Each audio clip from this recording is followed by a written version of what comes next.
शक्ति है।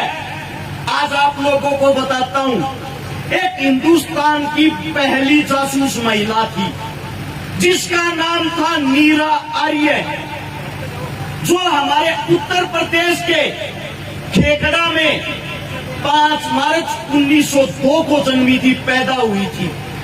उस बेटी की हालत ऐसी थी, उसकी जब 5 साल की उम्र थी, उसके माता पिता ने अपनी बेटी की शादी करवा दी।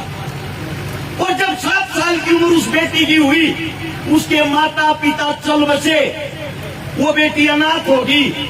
उस मासूम सी बच्ची को ये नहीं पता था तेरी किसके साथ शादी हुई है। 11 साल की जब उस बेटी की उम्र होती है, उसको उसके मायके भेज दिया जाता है। उसका पति अंग्रेजी सेना का सीआईडी का इंस्पेक्टर था। उस बेचारी को कुछ नहीं पता था ये कौन है, ये क्या करता है। उस 11 साल की बेटी के साथ उसके पति, उस इंस्पेक्टर ने, जिसकी उम्र मात्र 30 साल थी, उसने उस बेटी के साथ जो बलात्कार किया, जो अन्याय किया, क्योंकि आप अंदाजा लगा सकते हो अपने बच्चों को देखकर 11 साल की क्या उम्र होती है। वो बेटी ना किसी को बता सकती थी, ना किसी के साथ अपना दुख साझा कर सकती थी। उस बेटी की आंखों में सिर्फ आंसू थे और वो क्रूर हत्यारा उसका पति उसके शरीर को डेली नोचता। नोचते नोचते उस बेटी की आदत हो गई उसको सहन करने की।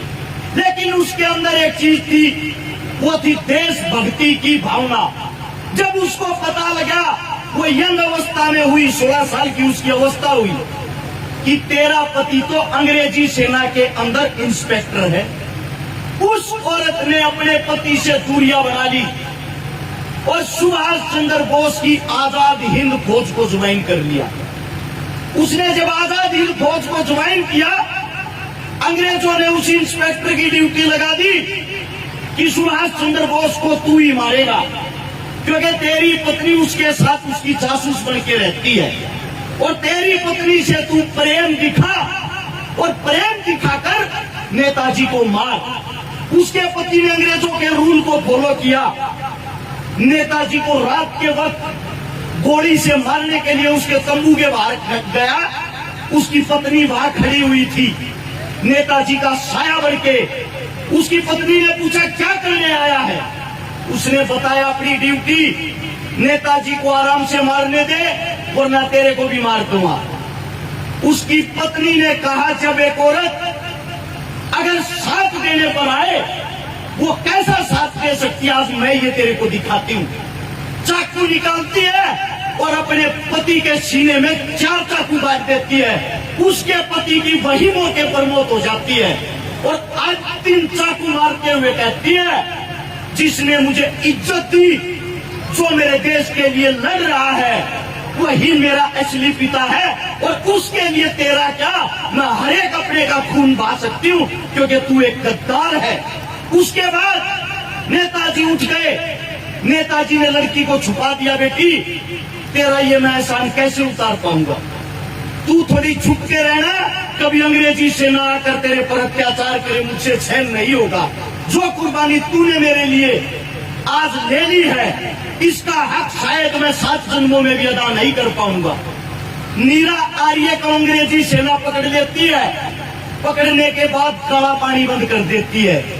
काला पानी बंद करने के बाद नीरा को नग्न अवस्था में किया जाता है। साथियों, बताते हुए शर्म आती है मुझे मेरी माताओं बहनों के सामने, लेकिन इन्हीं माताओं बहनों की कोख से जन्मे हैं, अब शर्म भी कैसी।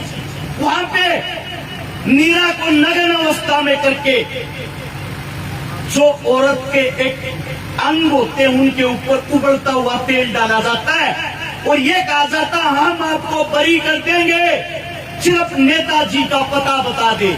उस औरत ने कहा अगर औरत अपनी पर आ जाए, उसके खून का जब तक आखिरी कतरा रहेगा वो जब तक वफा करेगी और नेताजी मेरा बाप है, नेताजी का पता तो मैं मरने के बाद भी नहीं बताऊंगी। उसके बाद उन अंग्रेजों ने उस नीरा बहन के सतन, जिनसे बच्चा दूध पीता है, चाकू लेकर सतनों को काट दिया दोनों को। खून से लथपथ तड़प रही है। तड़पने के बाद इंसान मृत्यु को देखकर हाथ जोड़कर रहम की भीख मांगता है और वो चिल्लाती है, नेताजी जिंदाबाद, आजादी भोग जिंदाबाद। वो औरत अपनी मृत्यु को सामने देख के ये शब्द चिल्लाती है। उस औरत ने पूरा जीवन दुख सहे, कष्ट सहे और हमारा देश अंतिम सांस में आजाद हो गया। आजाद होने के बाद उसकी सजा पूरी हो जाती है, काला पानी की उम्र कैद की। उस औरत ने किसी भी सरकार से कोई भी मदद, कोई भी इनाम राशि नहीं मांगी। उस औरत के जो आखिरी वक्त उसने पूरा किया वो 1998 में हुआ था।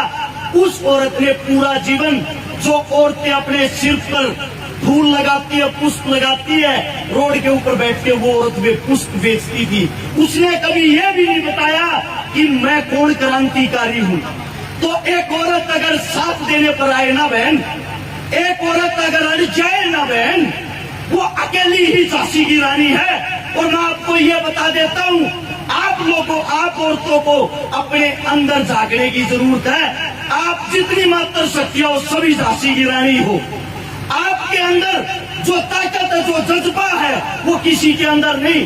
जो एक औरत अपना पेट फाड़ कर अपने बच्चे को जन्म देके और ये कहती है, जा बेटा तुझे देश की रक्षा करनी है, अंतिम सांस तक देश की रक्षा करनी है, और उसका बेटा वहां बॉर्डर पर जाकर हमारे लिए शहीद हो जाता है। और वो जन्मी माँ फिर ये कहती है, एक बेटे को और चलूंगी और वो भी मेरा बेटा देश की रक्षा करेगा। इससे बहादुर और क्या हो सकता है।